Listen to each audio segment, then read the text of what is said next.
Welcome. So today we're going to do a full wireframe analysis of the Design Academy website. We're using that as an instance, and that's going to guide us to building our wireframe. Okay, so in today's instance, we're going to build a full wireframe for the homepage, and also we are going to make the mobile responsiveness of that same wireframe. Okay, now you don't see mobile responsiveness wireframe rapidly online. You might not even see any course like this. Okay, what I focus most on is the basic wireframe. And for the record, this is not a low fidelity wireframe. This is a high fidelity wireframe, and this is not also an advanced wireframe. If you want to learn about our design advanced wireframe, you can see that on our YouTube channel. We have a specific course for advanced wireframing. So for the best practice, when you're starting up with a website, you need to make the basic wireframe, which is the high fidelity wireframe. At least this guides you to understanding how the structures work. And for the sake of the understanding properly, a wireframe is a framework of a website, just like we have blueprints for construction companies. Okay, so we are going to understand the basic rules and principles guiding a standard wireframe. Okay, that's number one. Number two, we are going to understand the specific elements that are needed to make up a full responsive wireframe. There are elements needed in making up a wireframe. We're going to discuss all of that, and after that, we are going to get into understanding how these structures was built, okay, how this layout was built, and also understand how the layout was transferred to becoming a responsive version. Okay, so fine. Now let's get back. This particular section, okay, every section in a wireframe is separated by a line, a thick line. This is not a section, that's why you see the line is not very thick, okay? The line is not very thick. So we have a thick line separating each section in a wireframe, and this still the same apply or applicable in a main website. We have the separation either by colors. A section might be a different color and the next section might be a different color. When we come into that in our design, we will talk about that further. So this is a different section. This is the header, it's called the header, and this is the hero section, which is the next after the header, which portrays or introduces the website by descriptions or objectives. And this, most websites, they could have a hero section image. Some don't have it in the right corner, some have it in the left corner, and so on. We are going to talk about that when we come about design in proper. We are just using a basic hero section to analyze this too. Coming to the next section, we have this kind of features, or we can also make these the services. Okay, and this is the heading introduction, but let's not just get into analyzing all of this. Let's start off with introducing and explaining the header section.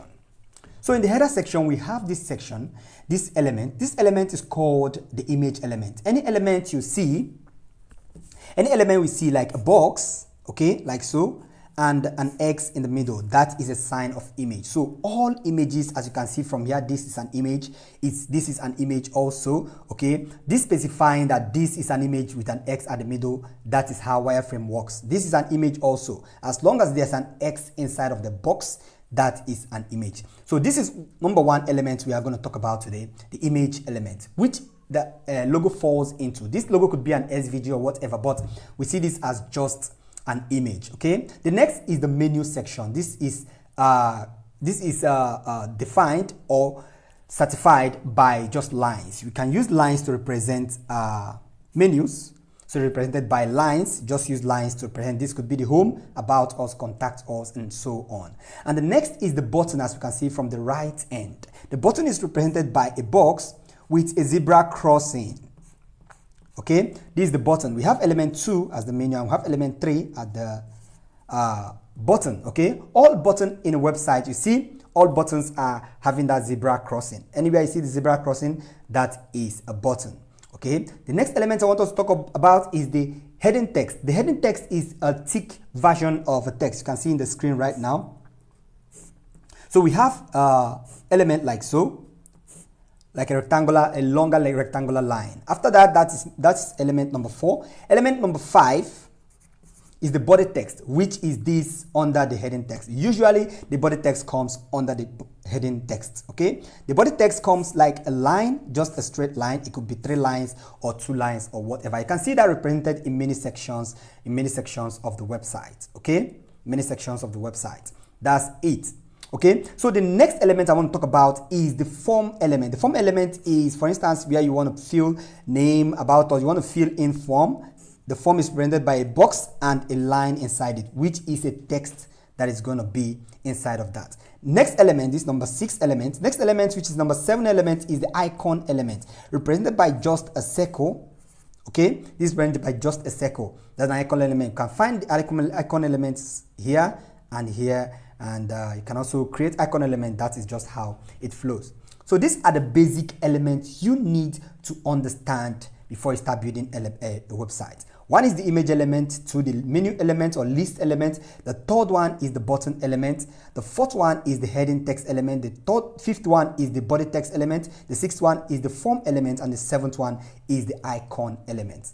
These elements are basic elements to build a full website. Now let's analyze this as quick as possible. As we have the header section, since we have understand all elements necessary in building a website or making up our wireframe. In the first section, we have the logo at the top left, and we have the menu elements by the right side, and we have the button at the right side too.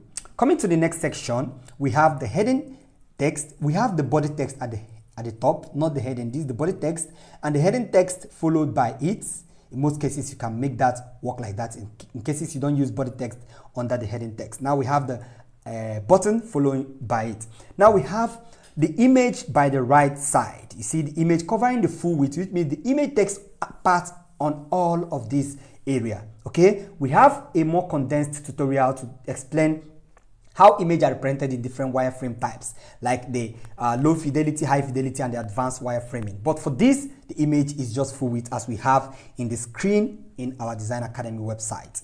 The next section is the detail. This could be the services section. We have the heading text at the top, we have the body text followed by it, and we have the image section. This image section is protruding from the end of the section to the other end. Okay, if the image is just centered, you just center it. Make sure it doesn't touch the edge. But if the image is starting from the edge to the other edge, make sure it starts from the edge, and your wireframe ends the image element to the other edge. Now we have the other edge, which like a kind of services, list of services, 3 services as we have here, carrying the heading text at the top and the body text followed by it. I hope you understand that. Now we have the next section, which is the course section. Okay, this could be the product section of the course section. Now in one of the elements, you can see clearly we have the image at the top of it. We have some icons inside of it, and we have some body text here. We have some heading text after the icon element, and we have another. This should have a line here, as this ones have. We have another image here. As you can see, the image could also be a circle. The image mustn't just be a box. The image can also be a circle, like so. Okay, so to show that this is not actually an icon, you just put an X inside, just as we have done over here. Okay, so the image can just be a circle with an X inside. The same applies to this part, and we have a body text, which could be the name of the image, and then we have the button. This is called a card. Okay, any element you see like so in a website that have the image element and some other components inside of it, you can call it a module or you call it a card. Okay, a card can have multiple elements inside of it, guided by a box. Now we have the button after the whole thing, like this could be the button to see more of these courses. Now after that, we didn't go into the rest of the things. We have to head back down to the footer, because this, once we describe, have all elements as we explained. Okay, we have to get back to the footer, which have the heading. We have the heading for all of the footer element, the heading, the page, about us, all of these are under the footer. The footer have the heading, which is the main element or the main title, explaining all other detail or subtitle coming under it. As we have from here, the first, and then we have the body text under it. Okay, now we have the image element, which is still the logo as we have here. We have the logo down here, and we have the body text from here. We have the form field, and we have a button under the form field. We have the heading text describing or portraying the social media elements, and we have social media. This could be Facebook, Instagram, Twitter, and Behance, and we have the names of them.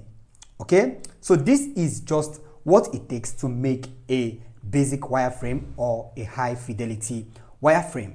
Okay, now we get into the responsiveness aspect of this. Why I want you guys to learn or understand the responsiveness of what we are doing is this. If you get to understand the responsiveness, it becomes easy for you to, rearrange the website in a way that it becomes more appealing to people when they visit with their mobile phone. Remember, about 80% of visitors on a website use their mobile phone. So you should focus more of your idea or ideology on the responsiveness of your website. We have 3 responsiveness in a website. We have the laptop responsiveness, we have the iPad responsiveness, and we have the mobile responsiveness. Okay, this could be the desktop version, and this could be just the mobile responsiveness as we are having here. Okay, so now the mobile responsiveness, as you can see from the header, we have the logo still there. We have the hamburger icon. This is called the hamburger icon. Okay, the hamburger icon is the element that houses all menus inside it, which means we have to collapse this element, which is the menu element. We have to collapse it in a way that it becomes a vertical arranged element. Vertical arranged element in the sense that it is displayed vertically when this particular element is clicked on. Okay, now after that we get into the body or the hero section. The hero section, we have the heading, the body text as we still have here. Okay, as we still have here, we have the heading, the body text here, and we have the body text over here. Then we have the heading text below it, and we have the heading text over here. Okay, so we have the buttons over here, and we also have the buttons over there. Now these are well organized vertically, and these are done horizontally. Now, how you know this is we don't see the image by the right side anymore. The image is now below the elements. This is responsiveness, okay? Which means these elements over here are followed by the image element over here. Which means the image element comes under this if it is talking about responsiveness. But on web view, the image elements can be by the right side. But on mobile view, the responsiveness demands that the image should be beneath it. So responsiveness is basically about making stuffs align vertically in a way it becomes more appealing to visitors. Now we have the next element, which is the services element. We still have the heading text, the body text, and the image here next to it. And then we have these elements that are in 3 folds or in 3 rows, 3 elements per row here. Here we have it 1 element per row, and it's stacked vertically, as you can see. Okay, so this is the responsiveness version. You can't put these elements side by side because these have text elements, and when it's side by side, visitors won't enjoy the text reading. They won't enjoy the content in the these elements because they will be compressed in a way that it will be too tiny and the words will be blown up everywhere, and you won't like that concept. So make your responsiveness like vertically on mobile. Now we still have the course section. In the course section, you see everything aligns the way it is, just that everything is now 1 per row, 1 per row, and 1 per row. So we now have 3 elements in this particular column stacked vertically instead of how it is stacked horizontally from this angle. We have 3 elements per row stacked horizontally and the button beneath it. But from here, we have 3 elements stacked vertically with the buttons beneath it. Okay, so that's the last part. After that, we get to the footer, and the footer we have these same elements that are 3, the sitemap elements, which is the page, about us, and all of these elements are stacked 3 in a row because they can contain, these are one words. Okay, if you look at the screen as what you have, these are 1 words and they can stack that responsively. Now we have the icon element. This is social media element we have here. Remember, in the social media as we have from this angle, we have the social media icons with the text by the side. But in this particular one, we don't we no more find the text. You can hide the text and put the link inside of the icon only. Okay, so when people click on it, it becomes very easy for them to navigate from here to there. Next, we have the form field, which is this, and we have the button of the form field. Now, finally, we have the logo and we have the copyright detail by the bottom side. So, in conclusion, a mobile responsive wireframe simply means it's just about elimination. Okay, elimination or hierarchy. You have to put stuffs over the others if it's necessary. If not necessary, you can stack them one to the other. There are cases that you see forms like this, or you see services like this stacked 2 columns, 2 elements per row, 2 elements per row. But if it is 3, you stack this 1 and 2, the number 3 will be lonely here and there will be an empty space here. You don't need that. So you can stack 2 columns per row if the elements are too boxy, too small. I'll show you an example. You can see an example from the screen there. But you can stack these singularly if these elements are just 3. But if there are 4, you can stack them equally.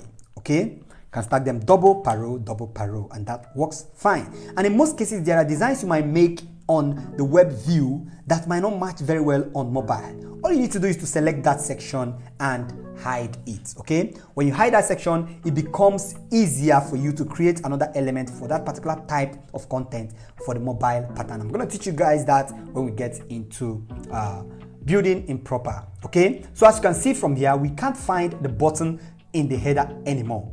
Why? Because the button is not necessary anymore. This button could also be a button here, or we can add another button down here. Okay, it could be the same button from here. So why we leave it here, so people can easily click on it when they are navigating through the menu.